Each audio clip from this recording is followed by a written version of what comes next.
A habitação pública em Portugal enfrenta um dos seus maiores desafios, a renovação do edificado.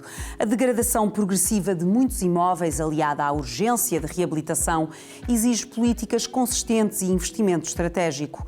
No quarto episódio de Uma Casa, um Futuro, vamos analisar como tem evoluído a renovação da habitação pública em Lisboa e que oportunidades e obstáculos se colocam a este processo fundamental. Para nos ajudar a desvendar estes desafios, temos connosco Filipa Roseta, vereadora da Habitação da Câmara Municipal de Lisboa, e Benjamin Pereira, presidente do Instituto de Habitação e de Reabilitação Urbana, IRU. Bem-vindos. Começamos por si, vereadora. Como é que balanço faz da renovação do edificado em Lisboa, da habitação pública em Lisboa nos últimos anos? Agradeço o convite para falar sobre isto, até porque neste momento em Lisboa nós temos em curso a maior onda de renovação do edificado que existe neste século. Portanto, é este o balanço que eu faço. Nós temos um balanço muito positivo. É um balanço muito positivo e factualmente todos os números mostram o dinheiro que nós estamos a investir na habitação pública só tem equivalente dos anos 90. Portanto, estamos mesmo a fazer uma onda de renovação do edificado brutal. Para além de construir habitações novas, estamos a fazer uma onda de renovação do edificado brutal e, acima de tudo, uma onda que é uma onda de eficiência energética, em linha com o Pacto Ecológico Europeu. Portanto, não é só pintar os edifícios, é isolamento térmico, janelas, milhares de janelas. Portanto, é mesmo uma onda de renovação que vai tornar as nossas casas mais confortáveis. Muito bem. E, Benjamin, como é que o IRU tem contribuído para apoiar, financiar estes projetos? Que desafios é que tem encontrado neste processo? Bem, antes de mais agradecer também a oportunidade. O IRU tem aqui um papel determinante em toda esta problemática da habitação, por ser, no fim do dia, o instrumento de implementação das políticas públicas de habitação. Tem uma ação muito vasta. Repare, nós temos, desde logo, que gerir o nosso próprio património, e nós temos mais de 14 mil fogos espalhados pelo país. Nós temos vários programas de apoio, que são por demais conhecidos, os Portas 65, o PAER, por aí fora temos vários projetos dessa natureza que incidem sobre o apoio ao arrendamento, e depois temos o grande projeto que já existia, que já estava fundamentado no primeiro direito, num apoio às situações de indignidade habitacional, que foi carregado, vamos dizer assim, com toda a responsabilidade de implementação de um PRR, com valores exorbitantes que temos para implementar, com muitos fogos.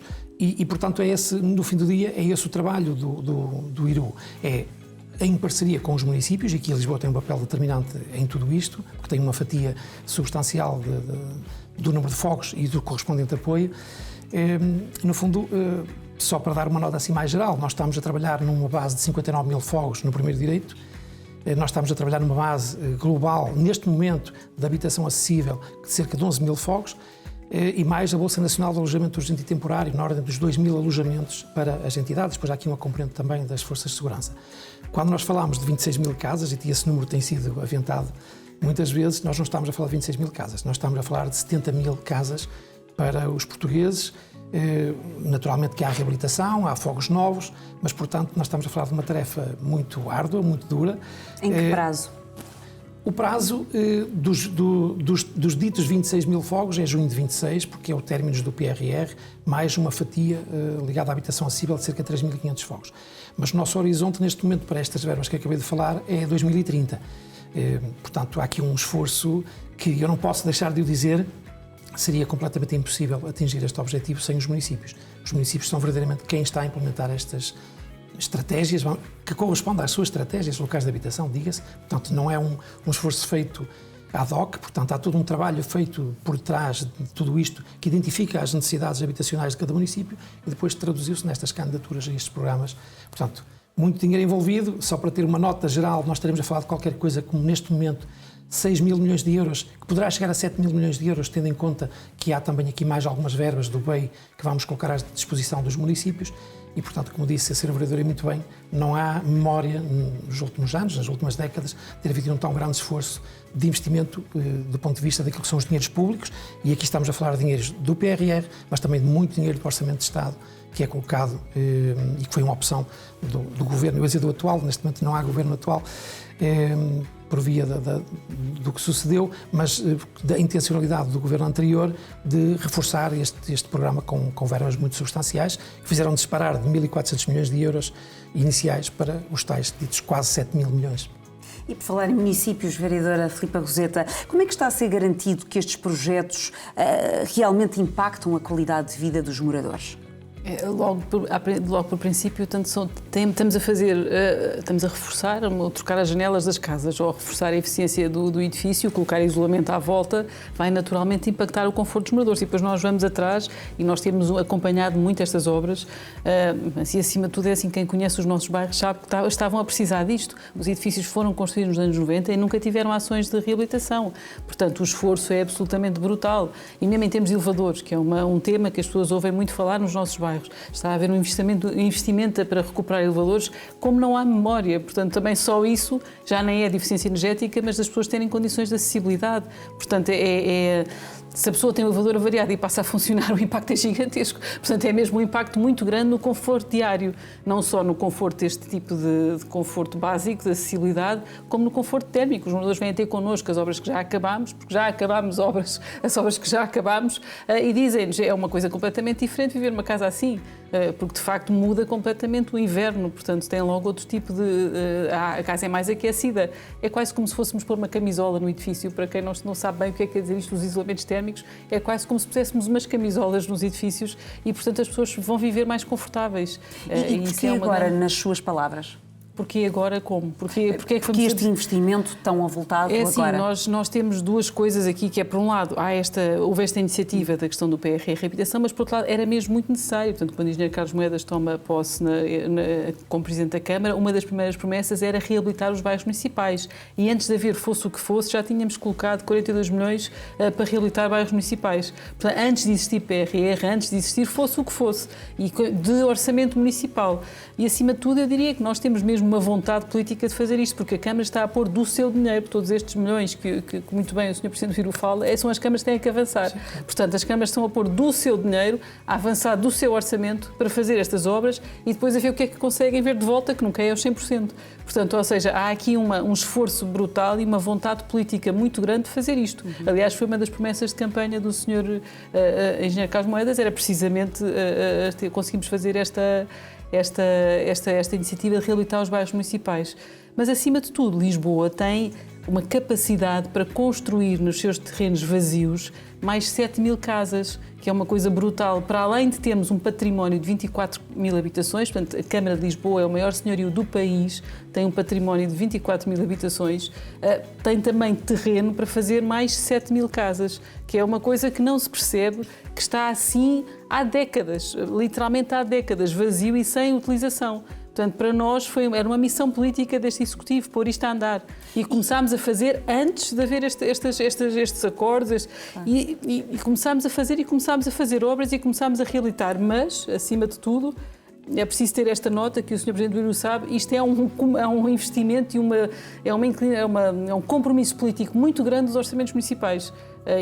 Neste caso da Câmara de Lisboa, um compromisso muito grande para fazer esta obra, depois à espera que venha o dinheiro do Viru, que vem, já recebemos 100 milhões, portanto foi aqui, este Presidente tem sido uma enorme energia e uma enorme força nesta devolução das verbas, mas há um compromisso político muito forte, portanto pergunta porquê agora, porque há um compromisso político. E havia muitos projetos imaginados, sonhados, etc., mas não havia compromisso político do orçamento. Portanto a pessoa pensa, há PowerPoints, há ideias, há estratégias, há milhares de coisas, mas não havia dinheiro no orçamento. Ora, sem dinheiro no orçamento não se faz nada. Claro. Portanto, a habitação é cara, qualquer obra é cara, seja reabilitar, seja fazer novo. Portanto, o que é o compromisso político? É colocar dinheiro a esta.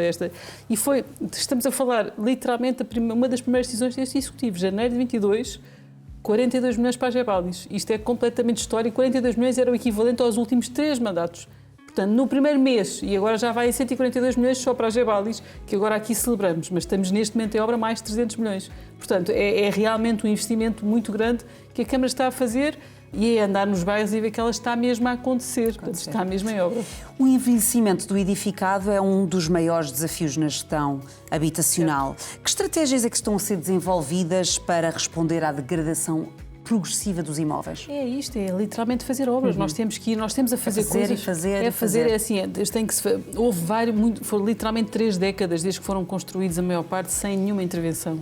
E os edifícios precisam de intervenção. E ainda por cima, nos anos 90, não havia esta preocupação na altura dos isolamentos térmicos, de um tipo de qualidade de edificado que agora já temos. Portanto, no fundo, aqui não é só sequer pintar ou limpar, é mesmo alterar coisas estruturais. Há alguns edifícios, algumas das nossas empreitadas, foram logo as primeiras, foi retirar o amianto dos edifícios. Nós tínhamos vários edifícios com a cobertura em amianto, fibrocimento, a degradar-se. Portanto, nós ainda estamos neste filme. Portanto, isso foi uma das primeiras prioridades, retirar as coberturas de amianto dos edifícios. E temos várias desta natureza. Portanto, são obras que faziam nos anos 80, 90, mas que hoje em dia já não se faz e já não é aceitável. Claro. Por isso, é assim, tem que ser... Há algumas obras aqui que são estruturais, então não é só pintar, e depois tem que haver de 8 a 8 anos aquele esforço de pintar, que é para o edifício não chegar nunca mais a este ponto onde chegou agora. Que agora, imagino, 24 mil fogos, todos feitos mais ou menos na mesma época, todos nesta altura, mais ou menos na mesma altura, a apodrecer-se, é complicado. Portanto, ou seja, no fundo aqui o esforço é conseguir fazer as alterações estruturais, portanto, pôr as tais camisolas, que é torná-los mais quentinhos e tirar elementos nocivos como o amianto, e depois a partir daqui tem que ser pintado, 8 a 8 anos, fazer ações de manutenção mais leves, menos pesadas em termos orçamentais. Mas mais frequentes. Mas mais frequentes. Benjamin Pereira, muitos destes projetos dependem de financiamento europeu e nacional. Como garantir a continuidade destas obras sem interrupções? Bom, neste momento está a ser feito um grande esforço para conseguirmos, até, como eu dizia, até 2030, operacionalizar a construção e a reabilitação destas casas. E, portanto, aqui estamos entendidos. Depende do IRU disponibilizar aos municípios a parte do financiamento que lhe é atribuída e depende também dos municípios esse esforço gigantesco que estão a fazer, quer com capitais próprios, quer depois com recurso ao próprio Banco Europeu de Investimento para capitalizarem o resto das operações. Nada vai terminar quando terminar o PRR. É importante passar também essa mensagem de segurança para os portugueses. A questão é que a habitação esteve arredada daquilo que é as políticas nacionais durante demasiado tempo. E perdeu-se um tempo precioso. É preciso encontrar mecanismos, quer do ponto de vista diversificados, e aqui estamos a falar da ação das cooperativas, que poderão e deverão reaparecer e ganhar força, quer do setor privado. É importante a participação do setor privado em todo este esforço habitacional. E é importante depois que as políticas públicas se coadunem com as necessidades das populações. Claro que, se nós pensarmos um pouco, Ursula von der Leyen, agora na sua recente candidatura, criou um comissariado para a habitação. É um sinal muitíssimo importante, pese embora a conjuntura internacional que estamos a viver, enfim, de um clima de guerra na própria Europa, mas queremos acreditar que a Europa tem que continuar a desenvolver-se e esta necessidade de habitação também não vai desaparecer. E esse comissariado, qual será o seu trabalho? Pois, com toda a certeza, fazer um novo diagnóstico da situação na Europa e em Portugal, em particular, e poder daí advir, e isto é um pouco de futurologia, mas a verdade é que nós temos que ter esperança que a Europa continue a olhar para esta problemática, porque nada vai ficar, ou melhor, muito pouco vai ficar resolvido com estas ações que estamos a ter. As necessidades são muitas. Não são 70 mil fogos que vão resolver os problemas da habitação em Portugal, infelizmente. Terão que ser 70 mil fogos por ano durante uma série de anos para conseguirmos combater este problema. Portanto, há de vir da Europa, acreditamos nós, um apoio para a habitação e teremos que criar os mecanismos do ponto de vista do próprio Estado, da resposta do próprio Estado para esta situação. E esses mecanismos são muito diversificados. Desde logo, como disse, dar oportunidade ao setor privado e ao arrendamento através do mecanismo de arrendamento acessível, porque é preciso dividir em estratos as necessidades habitacionais. Nós temos aquela necessidade de habitação em quem vive em situação de total indignidade, ou dos supostos, e daquilo que vai aparecendo já hoje, como bairros de barracas novamente, e impedir que isso aconteça através de uma ação direta do próprio, e aí sim o Estado tem que estar presente do ponto de vista social, mas depois temos tudo aquilo que tem a ver com a classe média que não consegue hoje aceder a uma habitação condigna, aos nossos jovens, enfim. Olhar para tudo isso, e aí estamos a falar de habitação acessível e, portanto, de rendas que não são renda social, vamos lhe chamar assim, ou renda apoiada, são renda acessível, mas claramente não estão naquilo que são as rendas de mercado que estão a ser praticadas. Permitirá, em primeira análise, nivelar aquilo que são os preços praticados no mercado, e esse esforço terá que ser feito aí sim, claramente, com investimento privado. Eu acredito que conseguiremos chegar lá por essa via. É preciso criar as condições, do ponto de vista da legislação, para dar segurança aos investidores e, naturalmente, que as empresas existem para ganhar dinheiro. Não podemos ter nenhum trauma com isso, nenhum tipo de abordagem menos favorável. desde que os preços praticados depois na disponibilização desses imóveis, quer seja através da venda, quer seja através do arrendamento, sejam compatíveis com o rendimento das famílias de hoje, daquilo que são os rendimentos atuais das famílias. Portanto, é um esforço conjugado. Repare, não há nenhuma fórmula mágica. Antes houvesse, nós tentaríamos encontrá-la com toda a certeza, mas o que há é um esforço partilhado da sociedade para dar resposta a tudo isto, quer com fundos nacionais, quer com fundos europeus. Repare que falou-se desta alteração à dita lei dos solos, que não é bem exatamente essa a designação, mas vamos dá-la como boa, e disponibilização de terrenos rústicos para a habitação. É importante e, de facto, impacta na solução inicial, porque na conta dos gastos o terreno tem um peso significativo. Por acaso, para Lisboa não tem aplicabilidade, sequer que não tem terrenos rústicos para a construção, mas é preciso, se calhar, olhar para outros patamares também e para uma política fiscal que impacte diretamente sobre os terrenos que já têm capacidade construtiva e que, no fundo, desincentive os seus proprietários de os manterem nessa condição e que os leve a construir.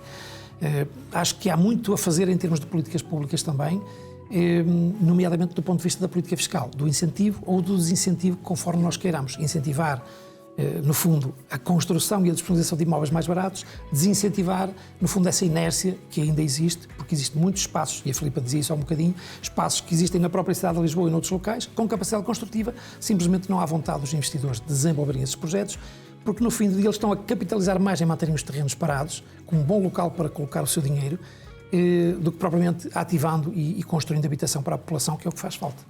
E quais são os principais entraves burocráticos que possam estar a atrasar alguns projetos? É uma corrida de obstáculos, literalmente. Mas estamos a correr desde o primeiro dia, começando logo no urbanismo, no património, quer dizer, é literalmente uma corrida de quem realmente quer fazer obras e não está aqui só para o filme de fazer o número. É uma corrida de obstáculos, mas realmente tem que ser ultrapassados e temos conseguido ultrapassar todos.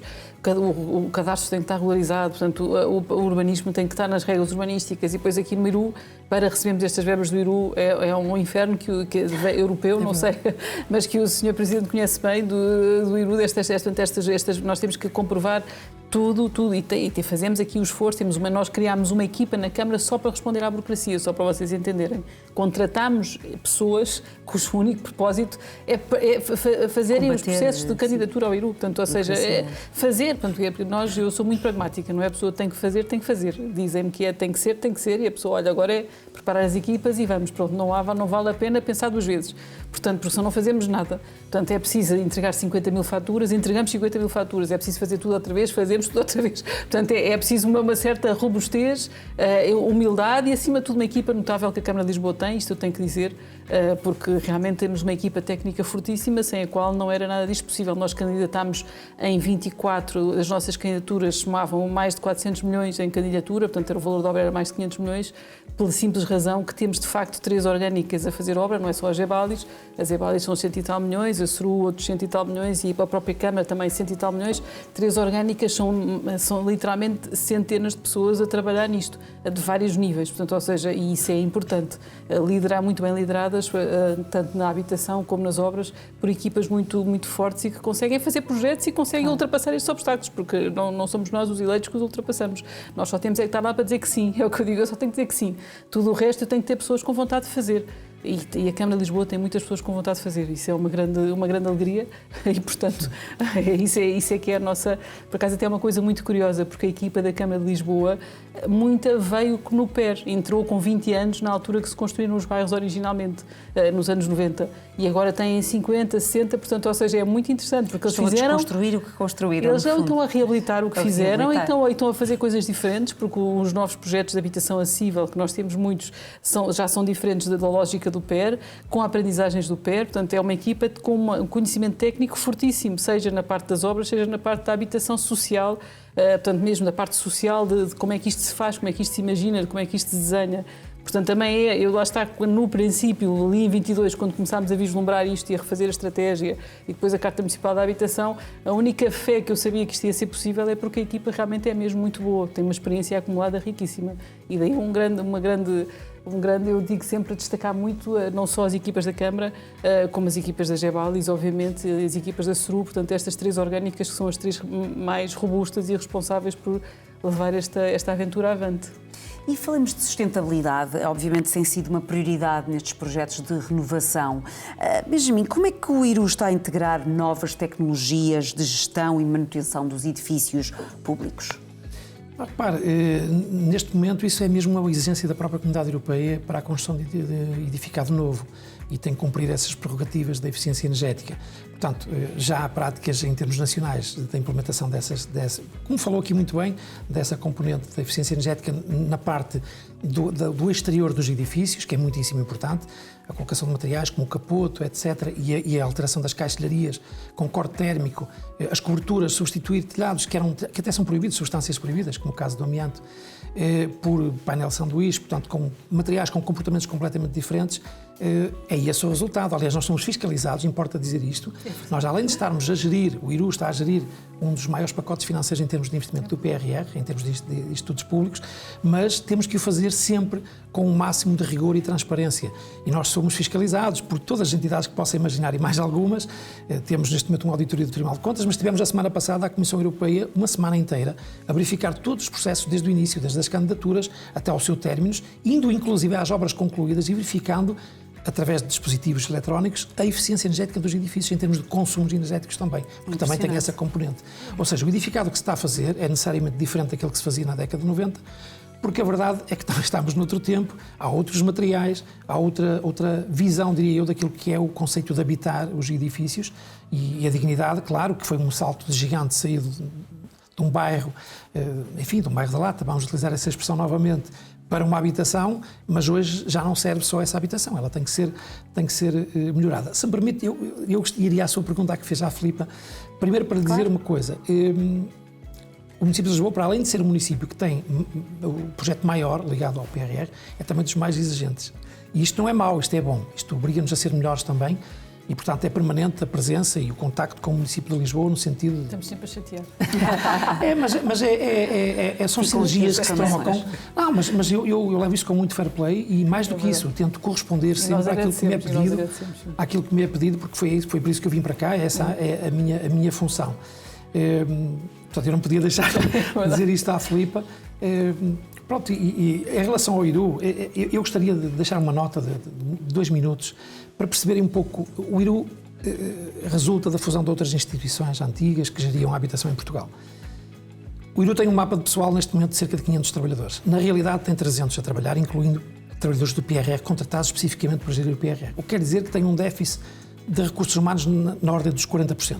Por mais que nós tentemos, e estamos a tentar recrutar recursos humanos, e temos neste momento, vários procedimentos para cerca de 100 trabalhadores, não estamos a conseguir recrutar, porque o IRU é uma casa difícil, que está debaixo de fogo permanentemente devido a estas questões da habitação e as pessoas também não estão muito para isso, para serem, eu diria, até injustiçadas de uma certa forma, porque os trabalhadores do IRU são, tal e qual como são os da Gebalis, etc., que são com toda a certeza muito esforçados e tentam corresponder a toda esta pressão. Já era difícil gerir o IRU sem o PRR, com o PRR, com estes milhares de milhões de euros que têm de ser geridos, a tarefa tornou-se difícil. Depois, e eu tenho de o dizer porque eu gosto de falar com frontalidade, e não é no sentido da desculpa, é no sentido de mostrar aquilo que existe. Eu encontrei uma casa com um total desinvestimento ao longo dos últimos anos.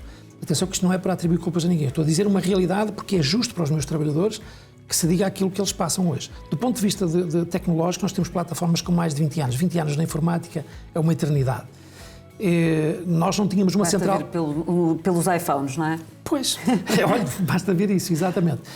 Mas, por exemplo, do ponto de vista dos servidores, das aplicações, etc., são programas muito antigos que nós estamos a tentar renovar agora, mas estamos a trabalhar, como diz um colaborador nosso, a mudar a roda ao carro em andamento. É exatamente isso. Nós temos uma enorme pressão sobre nós, prazos para cumprir, pagamentos para fazer, candidaturas para aprovar, mas ao mesmo tempo temos que estar a tentar reforçar os recursos humanos e reforçar toda a componente tecnológica do IRU. Mas vamos conseguir. O que estou aqui a dizer não é de todo uma declaração de desistência, muito longe disso. É só para demonstrar que o trabalho que nós estamos a fazer é muito esforçado e deve-se aos meus colaboradores que trabalham para além do horário de trabalho, eu diria, diariamente, para corresponder a estas necessidades, porque nós percebemos que é diferente ser trabalhador do IRU. Ou, se calhar, é como ser autarca. Bem, eu tenho a experiência das duas coisas, porque no fim do dia nós sabemos que está do lado de lá há uma família que precisa de uma casa. E isso toca-nos porque é o sentido humanista do nosso trabalho. Não é a mesma coisa que fazer outro tipo de trabalhos.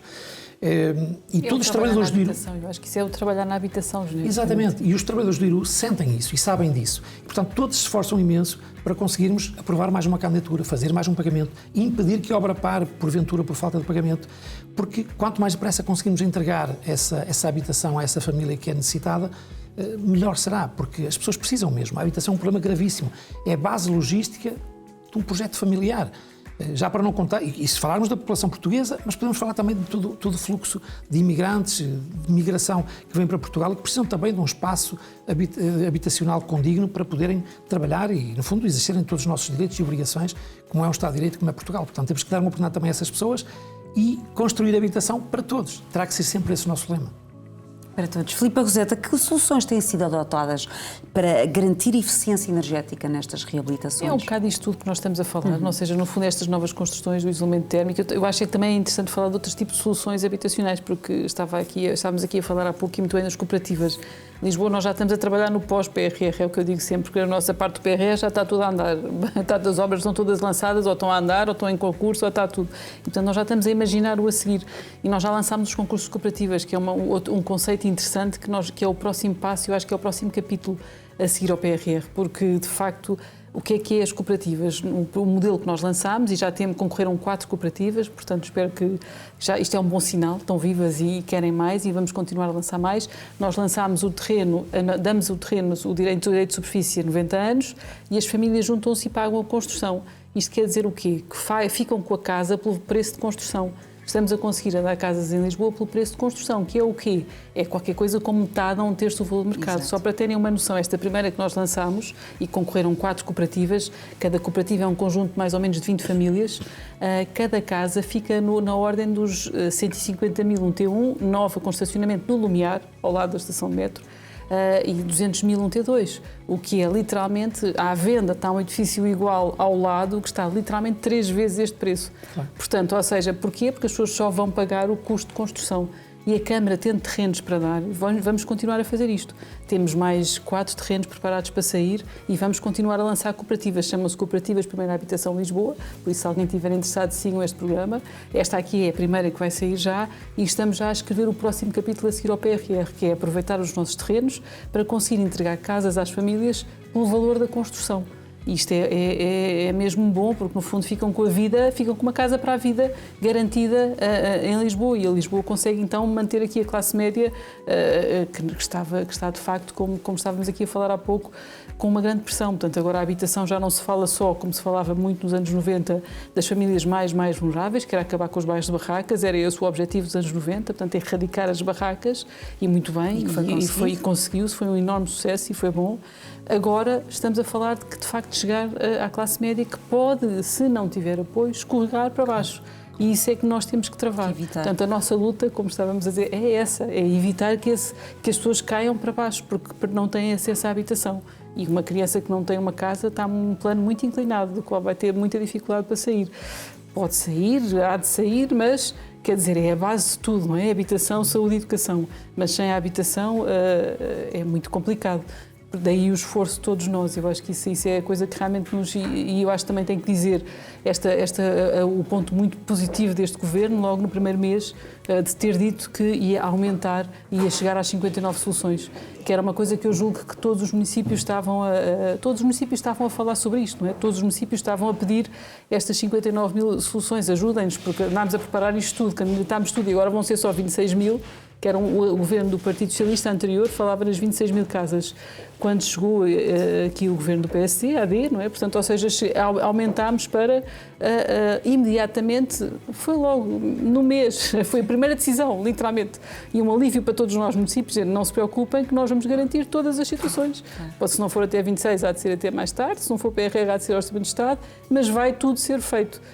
E isso é uma nota muito positiva, que a sociedade de facto está preocupada em conseguir chegar a esta classe média que não pode cair. E podem-nos dar exemplos de boas práticas que já estão a dar resultados positivos? Tantas.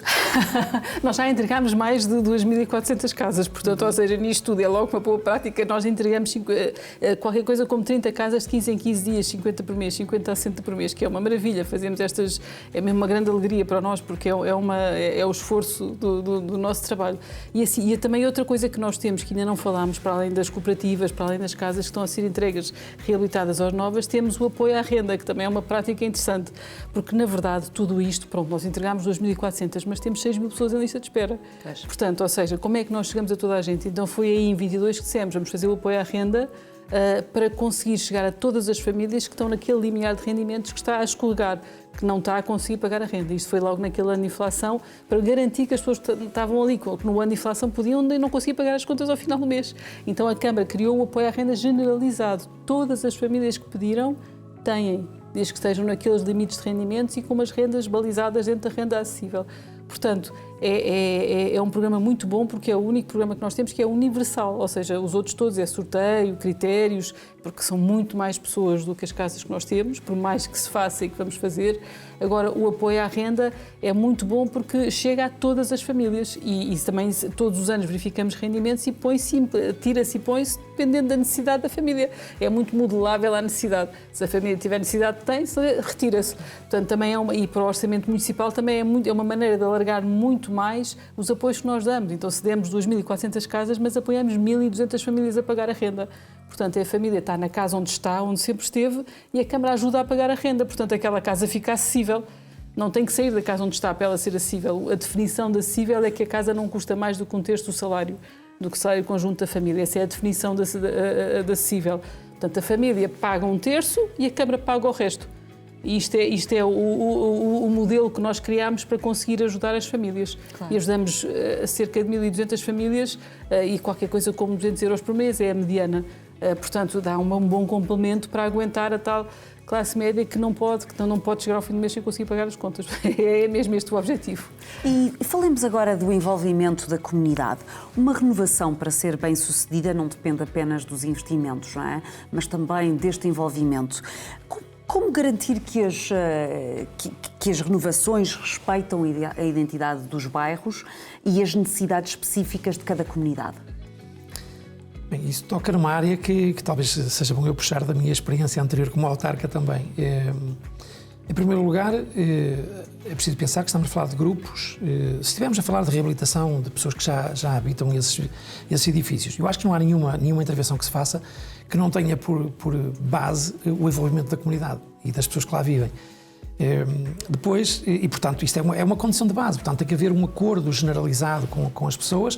Normalmente não é difícil de o atingir, desde que seja o município ou o Estado a pagar. Quando há um envolvimento financeiro por parte de famílias que também não têm essa capacidade, ou porque não estão organizados, muitas vezes não estão organizados em condomínios, nem em associações de moradores, portanto, criam-se dificuldades logísticas iniciais complexas, ou até do ponto de vista da legalidade, mas ultrapassado isso, como disse, não há forma de fazer uma obra que não tenha valor. Até porque muitas vezes é preciso deslocar as pessoas. Nem sempre, mas às vezes é preciso deslocar as pessoas, colocá-las durante algum tempo. Há sempre um clima de desconfiança de que saio da minha casa, se calhar já não volto para a minha casa.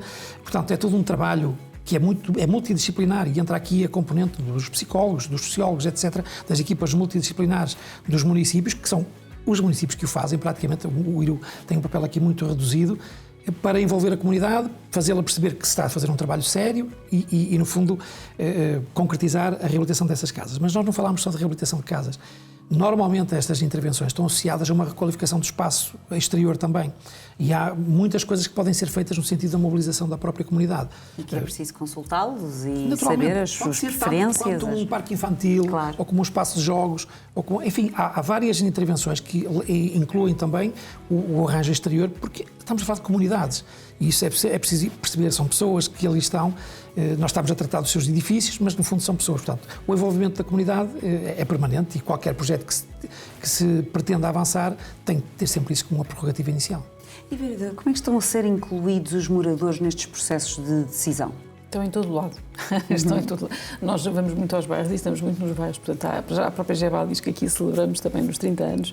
É uma empresa que está completamente nos bairros de gestão social e é uma maravilha. porque conhecem a história de toda a gente, quando dizem que as coisas são, portanto, acompanham completamente, diariamente, quase os nossos 65 mil moradores, que é impressionante, mas é verdade. Estes trabalhadores da Gebalis têm aqui realmente uma tarefa bastante árdua, que fazem com muita intensidade. Mas são envolvidos em toda a linha, porque nós mesmo na Carta Municipal de Habitação que desenhámos e que aprovámos, foi feita em cocriação, foi durante 2 anos, já foi finalmente aprovada em 24, mas durante 2 anos com os moradores, com entidades, com toda a gente. Nós temos muito este hábito da participação e que no fundo é o quê? Cada vez que temos uma estratégia, levamos a vários grupos, introduzimos ideias, debatemos e depois como não temos a maioria, não é? Portanto, tem que haver ainda mais negociações e para levar aquilo tudo tem que haver participação de todos os lados. Portanto, temos que incluir um bocadinho de cada um para toda a gente se rever de alguma maneira naquilo que sai e conseguimos assim uma estratégia da Carta Municipal da Habitação, que é uma estratégia para os próximos 10 anos, com uma imensa estabilidade e com uma missão brutal de conseguir construir os tais 7 mil fogos, para além destes todos que estamos a fazer. Portanto, ou seja, estamos mesmo aqui a desenhar uma ambição muito grande, mas é possível fazer, portanto, é possível fazer. Foram incluídos nessa fase, mas são incluídos diariamente na gestão. Há uma coisa que eu gosto muito que nós fazemos com a Gebalis, que é os GABIPs, que são os gabinetes de bairro, onde nos nossos maiores bairros, onde nós tomamos decisão em situações de co-governação com os moradores. Portanto, nós vamos de 2 em 2 meses, temos vários GABIPs em vários bairros, vou eu, Variação, Presidente de Junta, Gebalis, Santa Casa, e todos nós acabamos por tomar decisões em conjunto, o que é uma coisa que eu acho muito interessante. Qualquer decisão é tomada ali em conjunto. E não é um instrumento de participação, é mesmo de co-governação, portanto, co-decisão. São estruturas muito originais e que agora criámos uma em Alcântara, no Val de Alcântara, que acho que vai fazer aqui uma grande diferença. Para terminarmos, gostava de ouvir ambos sobre a perspectiva, sobre os próximos passos. Filipe, começo por si. Quais os maiores desafios que ainda temos pela frente? Muito resumidamente, por favor. É executar, mesmo numa palavra, porque eu sou arquiteta, tenho esta vantagem, eu gosto de obras, não é? Não gosto de anúncios nem de desenhos, é mesmo de fazer as obras. Portanto, os objetivos é ter pessoas com perfil executivo. Aliás, eu fiquei muito feliz quando soube que o Presidente do Iru ia ser um autarca. Não esquecer que nós em 3 anos tivemos 3 ministros e 3 presidentes do Iru. Portanto, ou seja, só para tentar, este é o terceiro, que é uma coisa também dificulta a própria instituição, mas ficámos muito felizes de saber que ia ser um autarca, porque os autarcas executam. É a nossa natureza, portanto, ou seja, a ideia é fazer, não é andar por aí com grandes coisas que não se fazem. E Benjamin, dou-lhe a última palavra. Não, no curto prazo é a execução do PRR, é a nossa prioridade máxima, porque seria criminoso, diria eu, perdermos verbas a fundo perdido da Comunidade Europeia para a habitação e não os aproveitarmos. Depois, no médio prazo, é claramente executar a totalidade do projeto até 2030. Entretanto, acompanhar e estimular também a própria e municiar de informação a tutela para que desenvolva políticas, no fundo, de apoio à habitação que permitam, no fundo, corresponder às necessidades dos portugueses. Vereadora Filipa Roseta, Benjamin Pereira, muito obrigada pela vossa presença e pelas vossas contribuições. A renovação da habitação pública em Lisboa é um desafio complexo, mas fundamental para garantir a dignidade e a qualidade de vida dos seus moradores. Hoje vimos como a reabilitação não é apenas uma questão de infraestrutura, mas também de políticas consistentes, sustentabilidade e envolvimento comunitário. No próximo episódio, continuamos a explorar o futuro da habitação pública em Portugal com novos temas e desafios. Até ao próximo domingo.